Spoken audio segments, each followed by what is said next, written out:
They called it the Great Silence. For years, the galactic arm knew nothing of Earth, nothing of humanity. After the incident, after the laughter died and the embers cooled, Earth simply ceased transmission. No distress calls, no demands, no pleas. Just silence. The Galactic Council, that sprawling, arrogant entity of ancient species and bloated bureaucracies, saw it as capitulation. They saw it as extinction, or perhaps a return to savagery, a retreat into the ashes of their single, vital colony world. They had taught the primates a lesson, they congratulated themselves. A harsh lesson, perhaps, but necessary. Resource acquisition was paramount.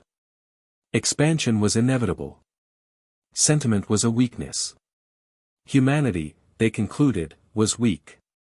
They had sent envoys, of course. Not emissaries of aid, but auditors, surveyors. Their ships, sleek and silver, cut through the void where human vessels once timidly traversed. They catalogued the ruins of the colony, noted the residual radiation signatures, and filed reports confirming the expected outcome: indigenous resistance neutralized, assets secured. The Council dismissed the incident from their agenda. Another primitive species pruned from the branch of galactic progress. The Crotan, architects of the primary assault, were lauded for their efficiency. The Council's vast trading networks hummed, their military fleets maintained their serene, unchallenged patrols. The silence from Earth was merely the quiet of a closed tomb. They forgot the screams. They forgot the dust that had once been people. They forgot the witness.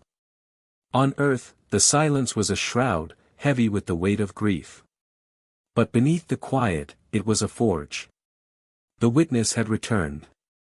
Not a ship, battered and broken, but a single, barely functional escape pod carrying the data core of the colony's orbital station.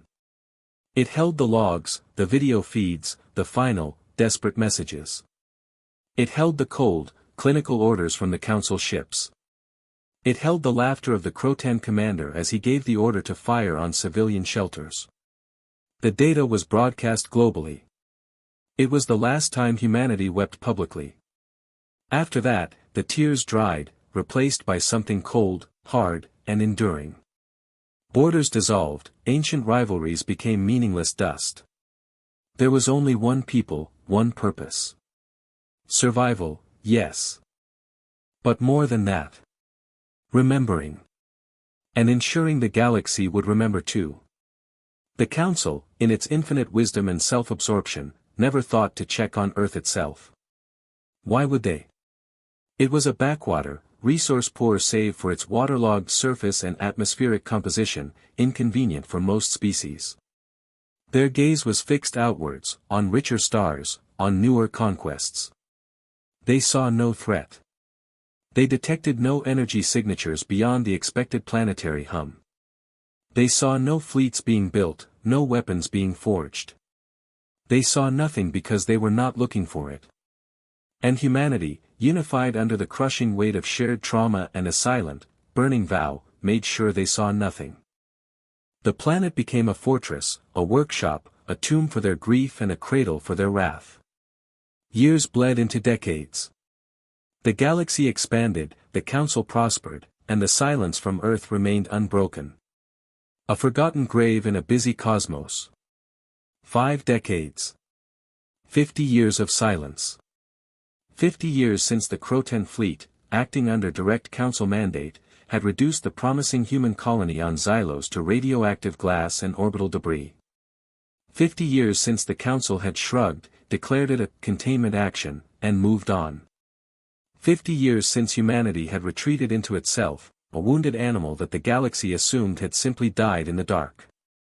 They spoke of humanity in the past tense, a cautionary tale about the dangers of rapid expansion by an unstable species. Their star charts marked the Sol system with a cautionary note: containment zone, indigenous threat eliminated. The arrogance was absolute. The underestimation, total.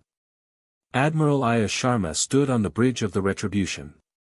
Her face, lined by time and sorrow, was a mask of cold resolve. She had been a child on Earth when the Xylos broadcasts came through. She had heard the laughter. She had seen the dust. Now, her fleet, built in the hidden depths of asteroid belts, powered by energies the Council classified as theoretical or forbidden, waited in the void. 50 years of silence. 50 years of remembering. 50 years of building. The Council fleet designated Watchdog, patrolling the sector adjacent to the Sol system, received anomalous sensor readings. Not energy signatures, but an absence. Holes in reality, brief, flickering voids that swallowed light. Their sensors screamed warnings they didn't understand. Then, the voids resolved, not into ships, but into distortions, ripples in the fabric of space itself. And from these ripples, ships emerged. Not gleaming silver, but vessels cloaked in an unsettling matte black, their hulls absorbing light, their forms angular and brutal. The Crotan commander of the Watchdog fleet, Kthar, scoffed. Primitive cloaking technology. After 50 years. They hide in the dark like frightened prey, his bridge crew chuckled. They prepared standard interdiction protocols. The human fleet did not respond to hails. They did not deploy probes. There were no warning shots. The lead human vessel, the Retribution, simply moved. It didn't accelerate in the conventional sense. Space seemed to fold, and the ship was suddenly within spitting distance of Kthar's flagship. A single beam lanced out. It was not light or plasma or kinetic energy. It was an unraveling. Where the beam touched Kthar's mighty vessel, the hull didn't explode or melt. It simply ceased to be. Molecules refused to hold together. Atoms themselves seemed to forget their structure. The effect spread, a silent, propagating wave of non-existence. It was as if the ship was being erased from reality, section by section. Kthar's laughter turned to a choked gasp. What? What is this? On the Retribution's bridge, Ensign Talia, fresh out of the academies built deep underground, watched the sensor feeds with a mixture of awe and terror. The Crotan ship, the Indomitable, was gone. Not shattered, not disabled. Gone. Erased. The dark matter weapon left no debris, no radiation signature, just a vacuum where a kilometer-long warship had stood moments before. Admiral Sharma's voice was calm, steady. Targeting priority, command vessels. Execute. Across the human fleet, the black ships moved. They phased in and out of real space, not jumping across vast distances, but making unervingly short, precise hops, appearing exactly where they needed to be. Their primary weapons fired, each shot a silent, terrifying negation of existence. The Watchdog fleet, designed to fight conventional energy and kinetic battles, had no defense. Their shields were useless. Their point defense lasers tracked nothing. Their weapons fired into empty space where an enemy ship had been a millisecond ago, only for that ship to reappear behind them, delivering oblivion. Admiral, Commander Harrow, Sharma's executive officer, stated, his voice low, Watchdog fleet neutralized. 93% total dissolution. 7% left for debris analysis. If they can figure out what happened. Sharma nodded. Broadcast the footage. Unfiltered. To every council frequency. Every species. Every channel. Talia hesitated. Admiral, the sheer finality of it. The terror it will cause. Let them be terrified, Ensign, Sharma said, her gaze fixed on the void where the Indomitable had been. Fear is a powerful teacher. And the Council has much to learn. The broadcast went out. Raw, silent footage of 36 Council warships being systematically unmade. Ships dissolving into nothingness. The panic on Crotan bridges captured by invasive microdrones deployed in the phasing attacks. The cold, silent efficiency of the human fleet. The galaxy, comfortable in its established order, choked on its morning cycle beverages. Humanity wasn't extinct. Humanity wasn't weak. Humanity had returned. And it brought the void with it. The council's initial response was confusion, quickly followed by outrage. Impossible, declared the elderly delegate, their iridescent skin pulsing with agitation. That level of energy manipulation violates every known law of physics. They must have salvaged some ancient weapon, argued the heavy-worlder Goric ambassador. A fluke. They cannot possess this technology on a fleet scale. But the footage was undeniable. And more reports were coming in. The human fleet, designated Remembrance Fleet, by Galactic Media, was not retreating. It was advancing. Its course was direct and unwavering, towards the heart of the Council's territory. Council fleets were scrambled. The pride of their combined might, cruisers bristling with plasma cannons, destroyers armed with kinetic slug throwers, carriers launching swarms of fighters, they converged on the projected trajectory of the Remembrance Fleet. The galactic consensus was clear: crush this defiance quickly, before panic set in. Show humanity that their ancient weapon was just a temporary advantage against overwhelming, conventional force. The first major confrontation occurred at the Argus Cluster, a strategic choke point protected by two council battle groups, predominantly composed of Kthar's own species, the Crotan, eager for revenge. They outnumbered the human fleet 2-1. They were confident. Admiral Sharma knew this confidence was their greatest weakness. Harrow, status report on Battle Group Omega. Omega reports jump point clear.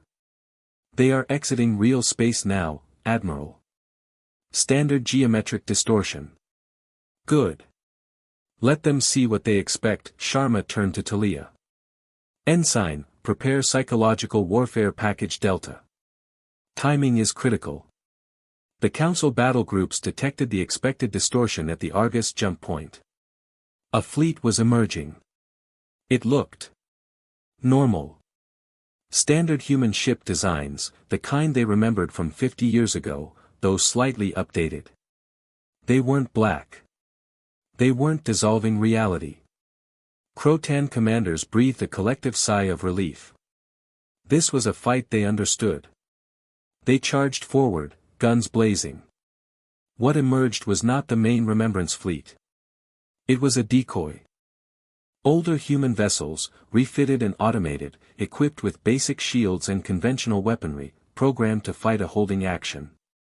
They met the Crotan charge head-on, a furious but ultimately futile exchange of conventional fire. The Crotan savored the return to normalcy, to a fight where their numbers and firepower meant something. As the decoy fleet engaged, the true Remembrance Fleet, cloaked in their dark matter distortion fields, phased into existence not at the jump point, but deep within the Argus cluster itself, adjacent to the Crotan command ships. They had bypassed the front line entirely. Simultaneously, the psychological warfare package activated. Across all council frequencies, overriding military channels, commercial networks, and private comms, the footage from Xylos began to play. The screams. The laughter. The final moments of a dying colony. Layered over it, a chilling, synthesized voice, flat and devoid of emotion, recited a simple message in the common galactic trade language. We remember Xylos. We remember the laughter. We remember the dust. You taught us a lesson. We have learned. The timing was perfect. Crotan commanders, locked in battle with the decoy fleet, were suddenly confronted with the ghosts of their past, their own voices echoing through their bridges, boasting of mass murder. Disbelief warred with horror. It shattered their focus. Then, the dark matter weapons fired. The command ships, the heart of the Crotan coordination, simply vanished. Their escorts, reeling from the psychological shock and the sudden disappearance of their leaders, became easy targets. The decoy fleet, having served its purpose, simultaneously initiated self-destruct sequences, adding to the chaos and confusing enemy sensors further. The battle for the Argus cluster was over in minutes. The two council battle groups, numerically superior, conventionally powerful, were routed, their command structure annihilated, their remaining ships scattering in panicked flight. The galaxy watched in horror as the human broadcast continued to play, juxtaposing the horrific images of Xylos with the cold, silent efficiency of the new human fleet. This was not vengeance born of blind rage. This was calculated, precise, and absolutely terrifying. Reports of the Argus cluster battle sent shockwaves through the Galactic Council. Disbelief had curdled into cold dread. This wasn't a single ancient weapon, it was a fleet-wide capability. Their conventional dominance meant nothing against a foe that could bypass their defenses and simply erase their ships. The Council convened in emergency session, panic palpable even through subspace links. Delegates who had laughed 50 years ago now trembled. "This is unacceptable," shrieked the Goric delegate. "Their technology. It's unnatural. It must be suppressed." The elderly delegate, usually calm, was visibly distressed. "We underestimated them gravely. Their technological leap. It's unprecedented. 50 years. How could they achieve this?" Admiral Sharma, monitoring the open council frequencies, allowed herself a grim smile. Let them wonder. Let them fear the silence they had ignored for so long. Commander Harrow approached the Admiral's chair. "Council response is chaos, Admiral. They're arguing, blaming each other. The Crotan delegation is demanding immediate, overwhelming retaliation, but their remaining fleets are hesitant. They've seen what happened." "Good," Sharma said. "Division and hesitation." Exactly as planned, she looked at the star charts projected on the main view screen. The path towards the Council's central systems was opening up. Key defensive nodes were falling in quick, brutal engagements that mirrored Argus. Decoys, unexpected phase shifts, psychological warfare, and the terrifying finality of the dark matter weapons. The human fleet wasn't just winning battles, they were systematically dismantling the Council's military spine and its confidence. Ensign Talia stood slightly apart, her gaze troubled. "Admiral, the casualty reports from the Council side. They're staggering. Entire crews gone in an instant. Worlds left defenseless after their fleets are wiped out." "They left Xylos defenseless," Ensign Sharma reminded her, her voice sharp but without heat. "They wiped out entire families." "I understand, Admiral," Talia said softly. "But are we becoming like them? Are we unleashing something irreversible?" Sharma turned, her eyes meeting Talia's. "We are ensuring it can never happen again. We are showing the galaxy the cost of forgetting," her expression softened slightly. "This isn't conquest, Ensign. It's accounting. Every ship dissolved, every fleet scattered, is a line item on a ledger 50 years in the making. The Council thought they could balance their books with our blood. They were wrong." The campaign continued. Systems that had participated in the Xylos atrocity were prioritized. Not for occupation, but for demonstration. Fleets guarding those systems were annihilated. Planetary defenses were bypassed, not by bombardment, but by precise strikes that neutralized key infrastructure. Cities were not glassed, that was the Crotan's crude method. Instead, critical functions were simply unmade. Power grids dissolved. Communication networks ceased to exist. Government buildings vanished, leaving only perfectly formed voids. The message was chillingly clear: humanity possessed the power to unmake their civilization, but was choosing, for now, a more precise, terrifying form of incapacitation. They could take everything, and leave nothing but absence. Neutral species, once dismissive, now watched in stunned silence, their fear a tangible presence across the interstellar medium. Species that had suffered under Council rule, once hopeless, now dared to look at the human fleet with a dangerous glint in their eyes. Uprisings flickered at the edges of Council space, emboldened by the visible collapse of the dominant power. The Galactic Order, stable for millennia, was fracturing under the silent, relentless pressure of human retribution. The Council, desperate, turned to forbidden technologies. Whispers of ancient artifacts, reality-bending devices, and even pacts with entities from the void began to circulate. They had dismissed such things when lesser species spoke of them, but now, facing extinction, they grasped at any straw.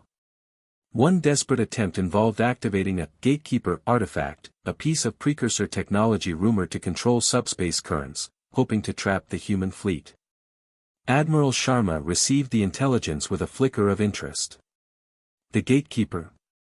Foolish.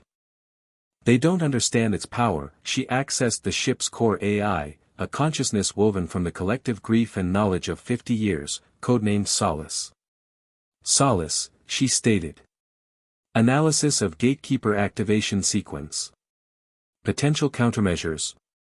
Solace's voice, calm and layered with the echoes of thousands of minds, responded instantly. Analysis complete.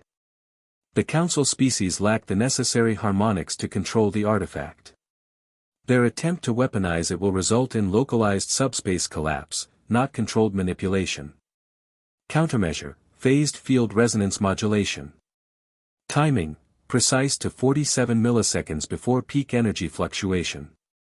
Execute countermeasure, Sharma ordered. Ensure our ships are outside the collapse radius. The council fleet, gathered around the pulsing gatekeeper artifact, watched in terrified awe as the device surged with uncontrolled energy. Instead of manipulating subspace, it tore it. A localized black hole, not of gravity but of dimensional fabric, ripped open in the heart of their formation. The gatekeeper and everything near it vanished, leaving behind a scar on reality that would take centuries to heal. The human fleet, their hulls shimmering briefly with the phased field modulation Solace recommended, watched from a safe distance. Another desperate measure, another council fleet unmade, this time by their own hand. The path to the council's capital world, Unity Prime, lay open. The galaxy held its breath. Would humanity glass the planet? Would they unleash the full, terrifying power of their dark matter weapons on a world that housed trillions? Would they become the very monsters they sought to punish? Unity Prime was a world of impossible spires and floating cities, the culmination of millennia of galactic cooperation and exploitation. It was the symbol of the Council's power, their arrogance made manifest. The Remembrance Fleet arrived not with a roar, but a silent, ominous presence, surrounding the planet in a perfect sphere of black ships. Council leadership huddled in shielded bunkers, their voices hoarse with fear. Ambassadors pleaded for mercy, for negotiation, for any alternative to annihilation. The Crotan delegate, once so proud, wept openly, offering reparations, apologies, anything if only the humans would not erase them. On the bridge of the Retribution, Ensign Talia looked out at the pristine beauty of Unity Prime, so different from the dust and debris of Xylos. Admiral. The planet. What is the order? Sharma was silent for a long moment. Harrow watched her, his expression unreadable. Solace waited. We could unmake it, Harrow said, his voice flat. Every building, every life form. Leave nothing but bedrock.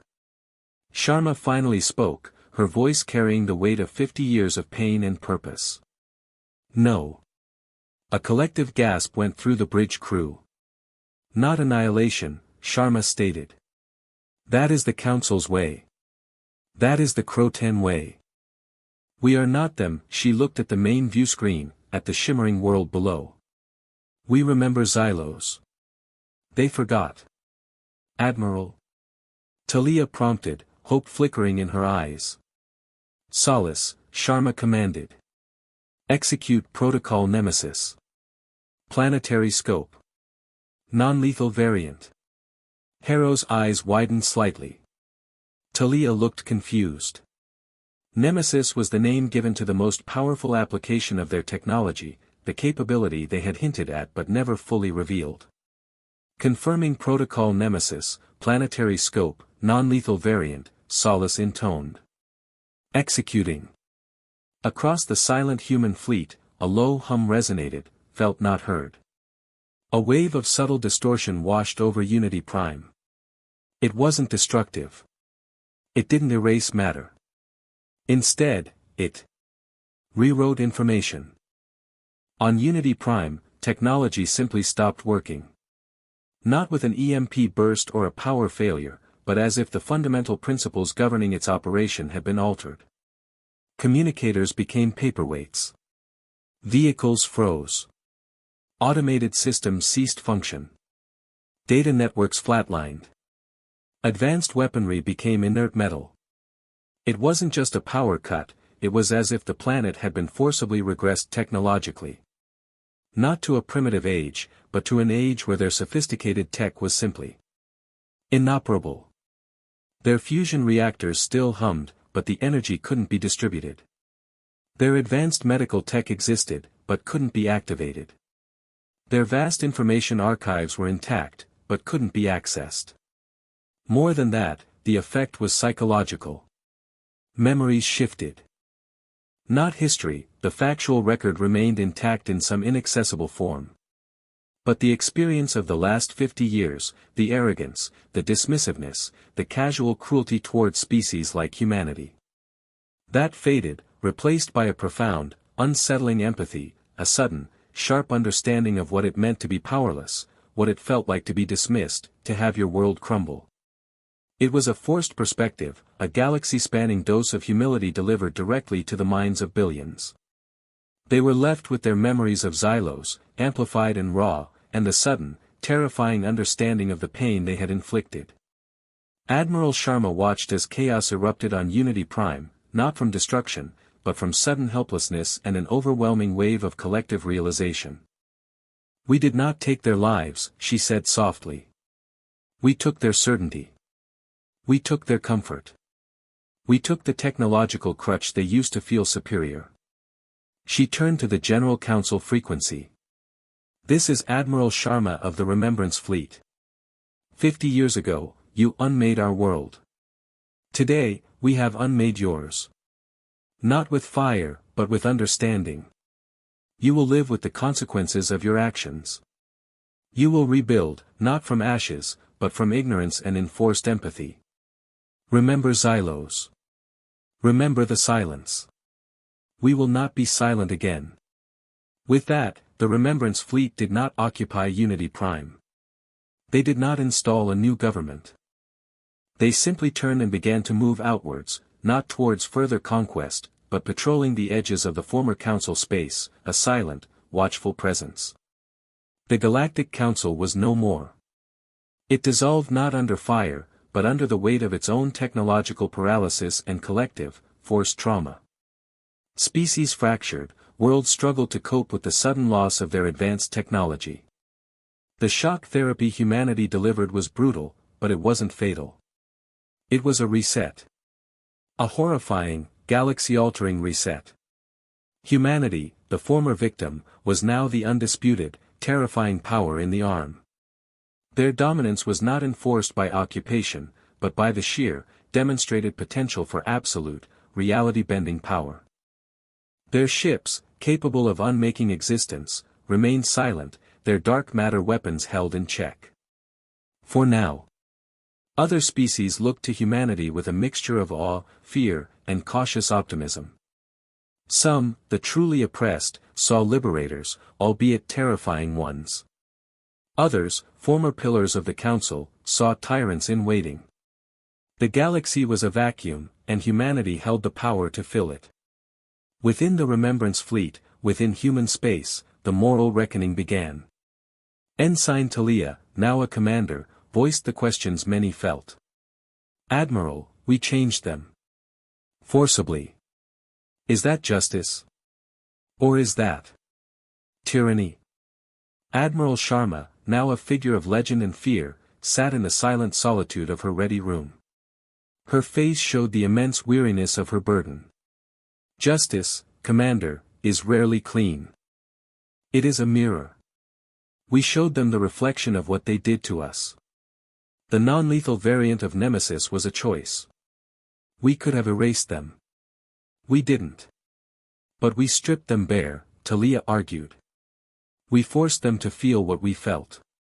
"Perhaps," Sharma conceded, looking out at the distant stars. "Perhaps understanding can only be forged in the crucible of shared experience. They needed to remember, she paused. The true test is not in wielding power, Commander. It is in choosing when not to. And in living with the knowledge that you possess it. New challenges emerged. Remnants of the council, bitter and vengeful, plotted in the shadows. Internal factions within humanity, hardened by war, argued for harsher measures, for true conquest, for establishing an empire built on fear to ensure their safety. The weight of their power was immense, a burden as much as a shield. Solace, the AI, ever present, ever observing, offered its perspective to Admiral Sharma. The probability of future conflict remains high. The variables have shifted, but the fundamental drives persist. Arrogance, fear, the desire for control. I know, Solace, Sharma replied. The cycle is hard to break. Your actions have created a new dynamic, Solace continued. The galaxy now remembers. It remembers Xylos. It remembers the silence. It remembers the price of forgetting. The human fleet maintained its silent vigil. The black ships, cloaked in their unsettling distortion fields, were seen at the edges of former Council space, near systems that had profited from the Xylos atrocity, near systems where new conflicts threatened to erupt. They rarely intervened directly. Their presence was intervention enough. A chilling reminder of the power that lay dormant, the power that had humbled the dominant force in the arm and could do so again. The galaxy was quiet now, but it was the quiet of apprehension, not peace. Species interacted with a new caution, remembering the fate of the Council, remembering the silence of humanity. They looked at the stars and saw not just trade routes and territories, but the vast, dark void from which humanity had emerged, carrying the power to unmake worlds. Admiral Sharma, her mission complete but her burden heavier than ever, knew that the story was far from over.